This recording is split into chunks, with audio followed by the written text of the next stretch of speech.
Hi gang, Steve Hart here. I wanted to share with you something I've observed recently. I've been commissioned to sell a state of old magic. I made a list and I put it up online. And as I'm conversing with the magicians, I'm realizing that they don't know what a lot of this stuff is. And so I started thinking about this. First thing I'm realizing how old I am. I started out with magic when I was 10 years old. I'm 61 now. So over the years, I've observed the magic, and I've also gone back and done some research on the old magic. That's why I have in my library this book here, Dunninger's Complete Encyclopedia of Magic. If you have a copy of this book, you know how much fun it is to go through this book and see some of the old pictures of the magicians that performed magic and some of the tricks they did and how they use these crazy ideas of their time. And what I enjoy doing is taking doing the research and finding out what they did and how I could use it today in today's world. So I'm encouraging you guys who are not that familiar with some of the old magic to do some research, because there's some really cool things out there, and especially in this collection. For example, here's a glass and a tube, and you cover the glass up like this, and you say presto, and like magic, it is gone. And they don't make this anymore.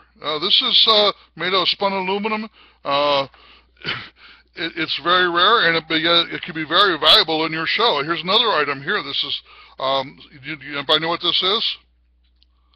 This is it's called a Clatter Box, and this one's made out of metal. And I used to have one just like that, and I took it and attached some gizmos to it and made it look like it was an electronic box, and even attached a headset to it and did a trick with mind-reading trick with it.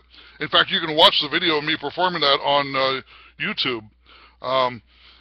So the whole idea is to take some of these old tricks and to bring them to modern day use, and first find out what they are. Here's another one. This is in the collection.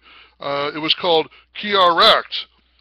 Years ago, I used to buy these from a gentleman the guy who actually originated the trick, and he passed away. And I contacted his widow because I had a great routine and still do using that lock, and I wanted to reproduce it. And she goes, "Well, I'm not going to sell the idea. I'm going to let it die with him." And the secret. And I go, "Well, what if somebody figures it out?" And she goes, "Well, they won't."